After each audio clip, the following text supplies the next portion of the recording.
Mylimieji, mano vardas Algimantas. Sakau jums tiems, kurie žiūrite mano mokymus, dvasinius mokymus, tavo televizijos kanale, nors jie skirti visiems, net ir tiems, kurie nežiūri. Esu kūrėjo ambasadorius šitai planetai, rojaus trejybės aš esu. Ir kūrėjo šeimininko sūnaus, Jėzaus iš Nazareto ir jo partnerės dukros kūrėjas, Nebadonijos apaštalas.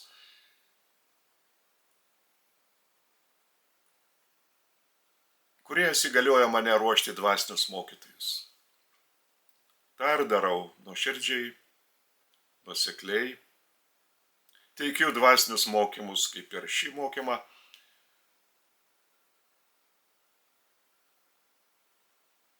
Gerai yra, kad atsiduodi kūrėjo vedimo iš vidaus, ypač kada gimsti iš dvasios. Nukrenta milžiniški svarsčiai, kurie slegia žmogų iš vidaus. Įtampa. Atkrinta visos ydos. Tu esi laisvas. Laisvas nuo blogio šaknų. Nuo puikybės. Nuo noro išsiskirti. Noro viešpatauti kitų atžvilgių, siekti populiarumo. Yra nuostabus meilės pojūtis visiems. Visiems. Jėzus, kada buvo prieš 2000 metų mūsų pasaulyje, kalbėjo apie tėvą. Mane begalinė motina įgaliojo garbinti pačiam ir mokyti visus, garbinti ne tik tai vieną tėvą, bet ir antrąjį šaltinį ir centrą, trečiąjį šaltinį ir centrą rojaus trejybėje. Tai yra amžinoji motina, begalinė motina, o vėliau, kada visuminė dievybė užmezgė ryšį su manimi iš savo pusės, tada įgaliojo mokyti garbinti 4 jau šaltinius ir centrus.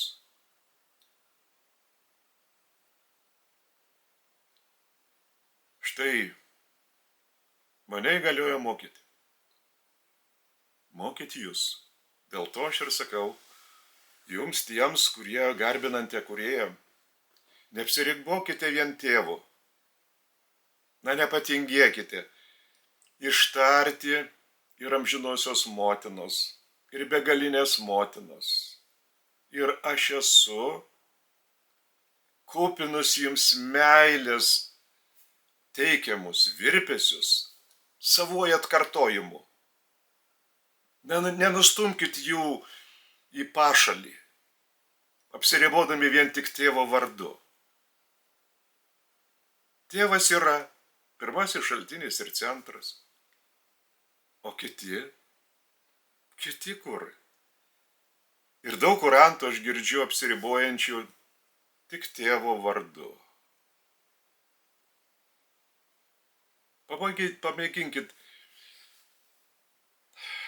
atverti save nuoširdžiau kūrėjui. Reiškia, nepakankamai atsiveria jūsų dvasinė asmenybė. Neturite poreikio ištarti kitus šaltinius ir centrus, kuriuos jūs garbinate.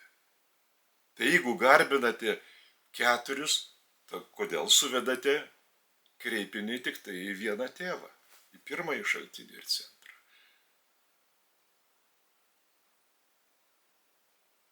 Kas yra svarbiausia žmogui? Patikimumas. Jeigu yra patikimas partneris, jūs galite jau pasitikėti. Pasitikėti taip, kaip tuo savo bičiuliu, kuris jau įrodė, kad jisai yra vertas pasitikėjimo. Pasitikėjimas neateina savaime. Jisai yra palaipsniui pelnomas tam tikrais veiksmais, darbais. Todėl pasitikėjimas ir urantais ir mano viduje nevienodas visais. Ir tie, kurie sako, tik tai tėvu apsiribodami, aš jais nepasitikiu tiek, kiek pasitikiu tais, kurie ištarė visus 4 šaltinius ir centrus. Tai yra natūralu. Jėzus, kalbėdamas apie patikimumą ir mirtingojo patikimumą, sielos patikimumą, jis atkreipė dėmesį, kad įvairiais sunkiais laikais, sunkiom akimirkom ugdoma siela, tapatybė, charakteris. Tada ir pasitikėjimas kyla.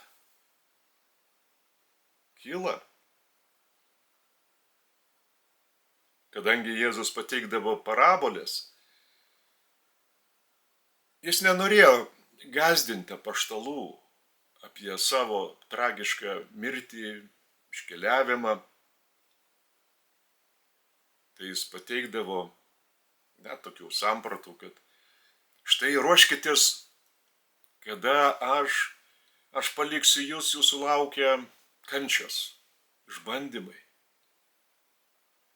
Jūs turite būti patikimi,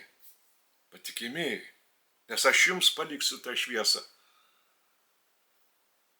kurią jūs skelbsite, kada aš sugrįšiu pas tėvą. Bet nežinote, kokia tai valanda bus. Pateikdavo parabolės, sakydamas, jeigu žmogus žinotų, kada įsilauš į jo namus vagis, tai jis aišku neleistų jam įsilaužti į namus. Betgi niekas šito nežino. Vagis pasirodo, kaip jisai ruošiasi tam, o šeimininkas tų namų, jisai nežino, kada tai gali atsitikti. Todėl Jėzus įspėdavo, budėkite visą laiką, budėkite, būkite pasirengę visą laiką. Jis sulygindavo taip, kaip ištikimi tarnai laukia šeimininko sugrįžtančio iš vestuvių pokylio. Laukia, jie nežino, kada jis sugrįž. Tai kad suspėtų vos pabeldus jam į duris, iš karto atverti jas, turi būti budrus laukimas. Ir šeimininkas, natūralu, sugrįžęs, jisai jaučia, koks tarnas yra patikimas. O jeigu jis sugrįžta ir mato tos tingius tarnus, kad jie net, tas, kuris patikėtas kaip vyresnysis, jis toks tingus, kad neigiamai žvelgia ir į kitus savo bičiulius tarnus. Geria su jais. Kaip jis gali tokiu pasitikėti? Reiškia, jis netlieka savo tiesioginių jam pavestų pareigų. Ne tai, kad jisai atlieka blogo darbą, jis netlieka savo tiesioginių pareigų.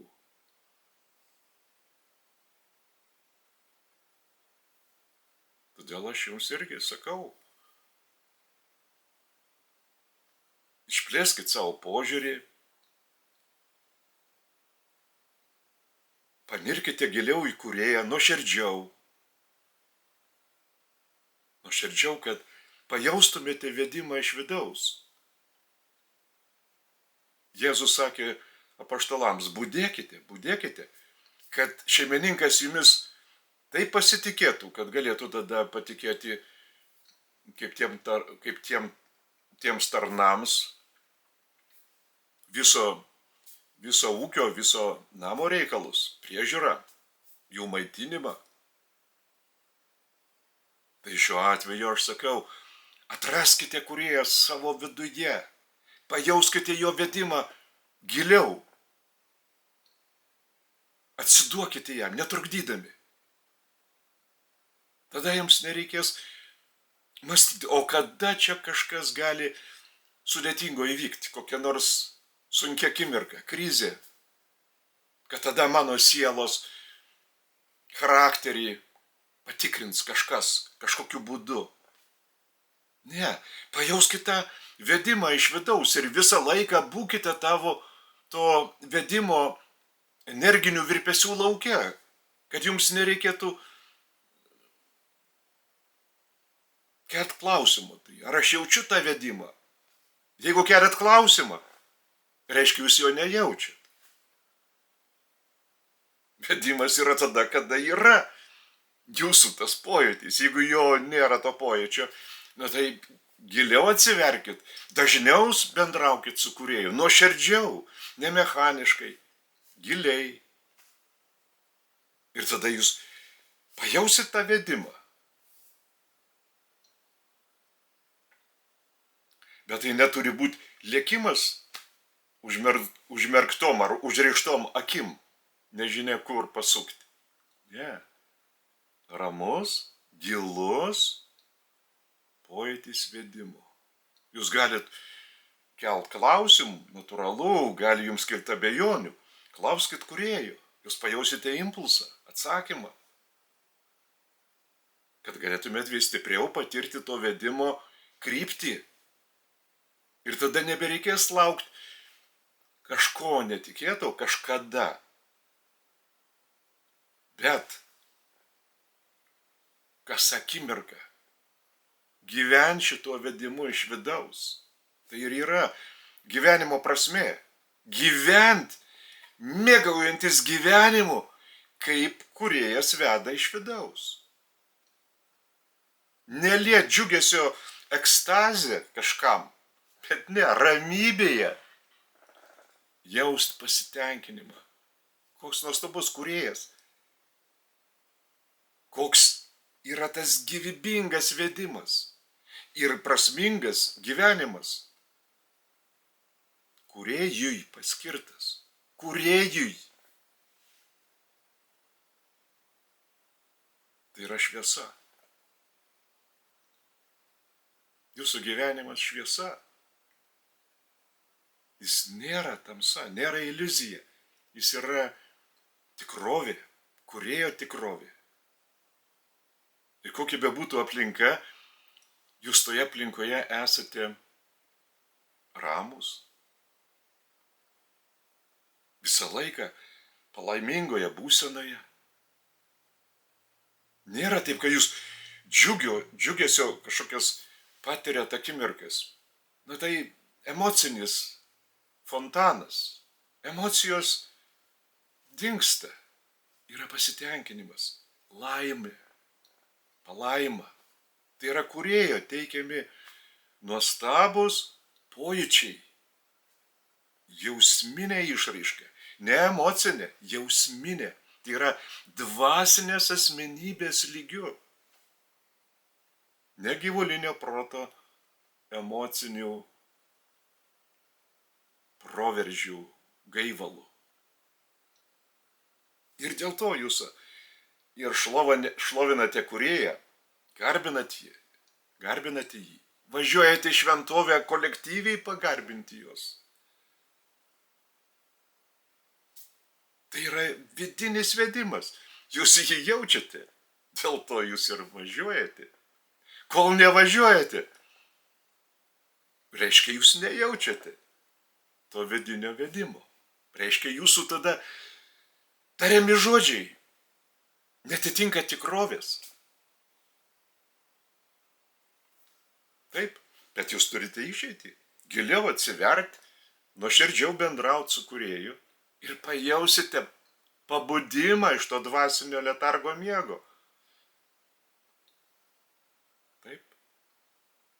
Jėzus sakė apaštalams, Jums daug duota, bet iš jūsų bus daug ir pareikalauta. Aš jums taip pat sakau. Mylimieji orantai, jums daug duota. Tokie, kokie yra mano mokymai, niekur nėra tokių mano pakartojamų mokymų. Nė vieno mokytojo. Bet iš jūsų ir bus pareikalauta daugiau negu iš visų kitų.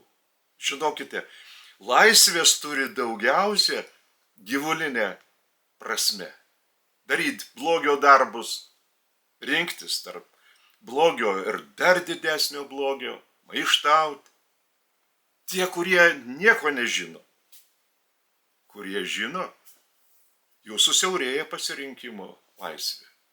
Visose sferose, gyvenimo sferose. Ir kada gimsti iš dvasios, pasirinkimas nebetenka prasmės. Yra tik tai vienas kūrėjas. Jisai tave pagimdė dvasioje. Ir tu tą jauti, gimimą iš dvasios, tu patiri savo kokybę visiškai kitokią. Laisvę patiri dvasioje. Ir tada suvokia, kad Jėzus tai buvo prieš 2000 metų iš tikrųjų sielos išlaisvintojas. Sielos. Šiandien aš tęsiu Jėzaus misiją, kaip kūrėjo ambasadorius, rojaus trejybės aš esu, Jėzaus apaštalas, šeimininko sūnaus kūrėjo, ir jo partnerės dukros kūrėjos apaštalas. Ir aš teikiu tuos dvasinius mokymus, jūsų dvasios išlaisvinimui, nebe sielos, dvasios, dvasinės asmenybės.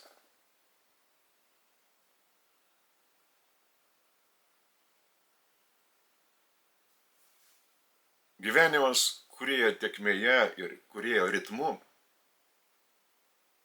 tai yra žengimas tvirtai žingsniais pirmin, nesiblaškant, neieškant kokių nors pasiteisinimų, kažko vengiant, prisimti naują iššūkį.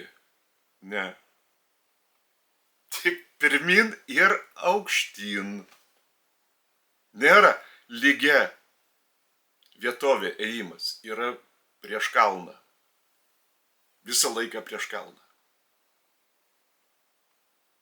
Leidimasis tai yra menkėjimas, degradavimas, prastėjimas.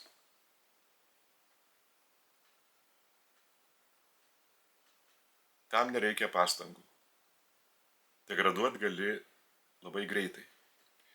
Sugrįžti į ankstesnę būseną reikalingos pastangos ir daug sunkesnės prieš pasiekiant tą laiptelį, nuo kurio nukritai, kada buvo dedamos nuoseklios pirminės pastangos. Jos buvo lengvesnės, o sugrįžti iš nuopuolio yra sunkiau. Dėl to nedegraduokit. Ženkit tik į priekį, į viršų. Jėzus kalbėjo apaštalams. Aš atnešiau ramybės evangeliją. Bet jinai ramybės neatneš. Neatneš. Jeigu šeimoje bus du, kurie priima ją, o 3 jai prieštarauja, tokia šeima bus susiskaldžiusi. Tokia tauta bus susiskaldžiusi.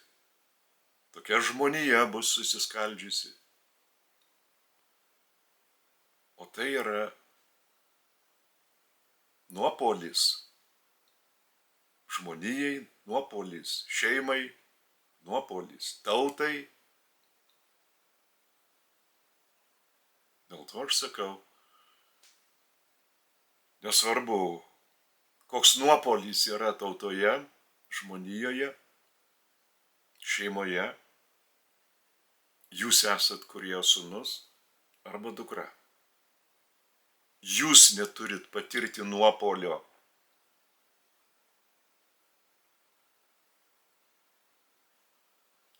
Kelią žinot, kryptį žinot, ženkite ryžtingai, drąsiai. Nuo jūsų priklauso labai daug. Ne tik jums patiems. Žmonija priklausoma nuo jūsų indėlio. Tauta priklauso nuo jūsų indėlio. Kokie jūsų motyvai, koks jūsų ryšys su kūrėju, koks jūsų nuoširdumas. Tai yra mažyčiai masteliai, kurie gali jums padėti orientuotis, kokie esat jūs patys asmeniškai, kiekvienas.